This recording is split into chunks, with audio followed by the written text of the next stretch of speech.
दाऊ साधुची अदिनिया वर्षा सहित कोहला पाख सकाळू वर्षा हेतुबारु चिंतारे चाषी रायगड़ा गुणुपुर में धान और कपा 50,000 हेक्टर अधिक चाष होता बेले अमल समय वर्षा चाषीर मेरुदंड भांगी देछि। किए खलारे अमल धान को रखी निया लगाई जगी बसी तो आउ किए धान जमी धान काटी पकाई। चाषी अमल धान को सुरक्षित रखापी जरी घोड़ाई जगी रही उद्यम करुछि। गोटे पटे मंडी खोली नथिबा बेले आज सकाळु होइतिबा अदिनिया वर्षा प्रभाव में रायगड़ा जिल्लार धला सुना कुहा जाउतुबा कपा चाष उपरे यार बेस प्रभाव पड़िछि। एने अधिक सूचना देउचंती आम रिपोर्टर जनार्दन महापात्र। गुणपुर कृषि जिले में 50,000 हेक्टर ऊर्ध्व जमी कपा और धान चाष होइछि। तो बर्तमान अदिनिया वर्षा चाषी बड़ चिंतार कारण पलटि।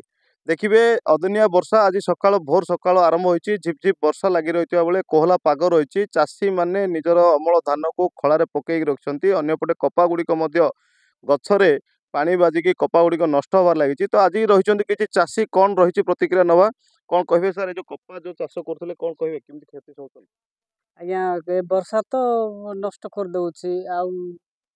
खपा एकर को क्विंटल 2 क्विंटल लॉस फास्ट फल तो नष्ट हो गला सब।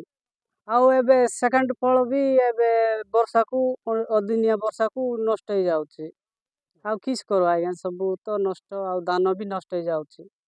एति देखुले जड़े चाषी कहते जे कपा किभली प्रभाव पड़ुछि अदिनिया वर्षा लगी कपा नष्ट होछि। तो अन्य जन कपा चाषी रही कौन कहे सर कहवा गले तो किसी कही हेनी आम रस्त को बेसी नष्ट हो जाउछि।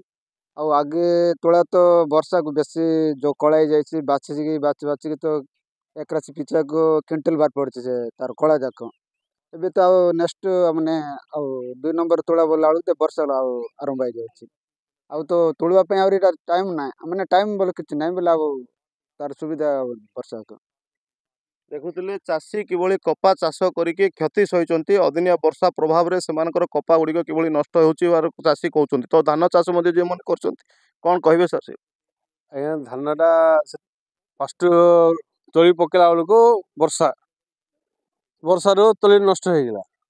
तापर सेमती खरा बाजिला मेगा प्रोजेक्ट तरफ कौन कि किसी पाचिटा आमको आसला किंतु एबे जो जी फल आसला से फलटा को आम सफल कर पार्नु कारण गोटे मंडी खोलाइनी फल धान पड़ुछि वर्षा बोलिकी आम सरकार भी आमको साहाय्य करके मंडी खोलिकी रईत मान को मान चारिड़े मंडी तो चली भी मंडी चलिए आम जी अमल होती आम पैसा कर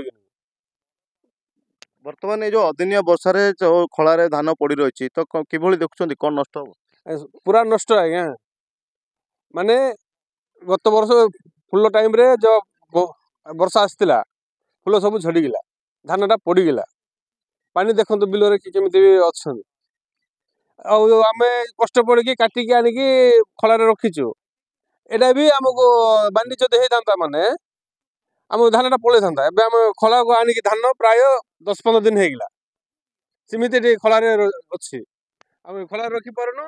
देखुले चाषी कहते जे अदिनिया वर्षा प्रभाव में किभली तांकर क्षति घटुची खलारे पड़ी रही क्विंटाल क्विंटाल धान अन्यपटे कपा गछरे बर्तमान द्वितीय फल आरंभ होला समय अदिनिया वर्षा से दाऊ साधुची। चाषीर गोटे प्रकार मेरुदंड भांगी जाइए।